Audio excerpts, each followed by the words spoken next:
আসসালামু আলাইকুম। Life with মাসুদে আপনাদের সবাইকে স্বাগত। আজ বাংলাদেশ বনাম সিঙ্গাপুরের এফসি কাপ বাছাই পর্বের খেলা স্টেডিয়ামে বসে দেখার অভিজ্ঞতা আপনাদের কাছে শেয়ার করব। শুরুতেই মেট্রো রেলে করে স্টেডিয়ামে চলে গেলাম এবং স্টেডিয়ামের যে পরিবেশ সেটা দেখছিলাম। শুরুতেই অনেক ভিড় ছিল, তাই দেরি না করে ভিতরে ঢুকে বললাম এবং মাঠে ঢুকে এবং মাঠের যে পরিবর্তন হয়েছে সেটা দেখে আসলে অবাক করার বিষয়। এত সুন্দর টার্ফ এবং যে ছাউনিগুলো, সিট প্ল্যান আসলেই অনেক সুন্দর ছিল। পরবর্তীতে একটু পরে কনসার্ট শুরু হয়েছিল। এই কনসার্টের গানগুলো এগুলো।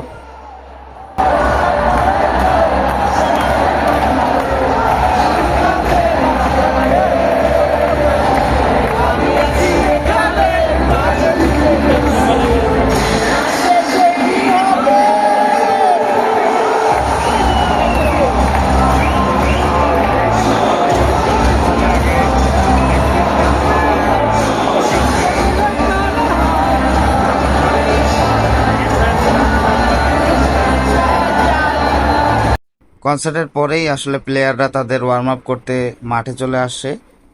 তো তারা ওয়ার্ম আপ করে এবং দর্শকরা অনেক চেয়ার আপ করে।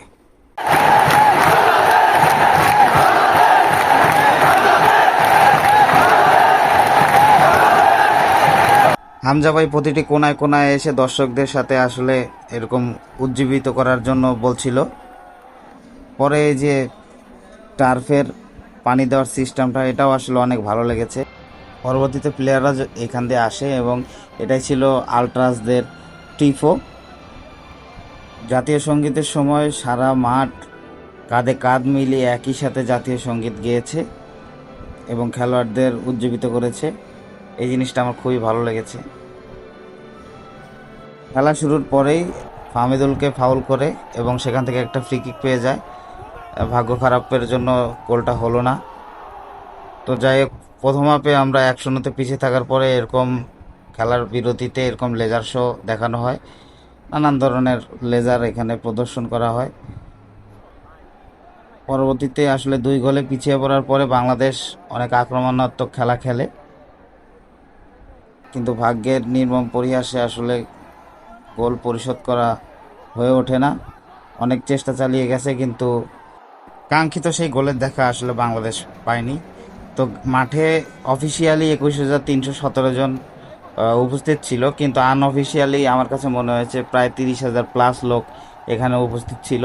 যে মাঠের যে গর্জন সেটা দ্বারাই বোঝা গেছে। তো বাংলাদেশ আসলে ভালো একটা চাপ সৃষ্টি করেছিল সিঙ্গাপুরের বিপক্ষে। অনেকগুলো আপনার কর্নার পাওয়ার পরেও আসলে সেগুলো গোলে কনভার্ট করতে পারেন। খেলা সামনের ম্যাচে বাংলাদেশ আবার জয়ের দেখা পাবে এবং বাংলাদেশ ফুটবলে এগিয়ে যাবে। আসসালামু আলাইকুম।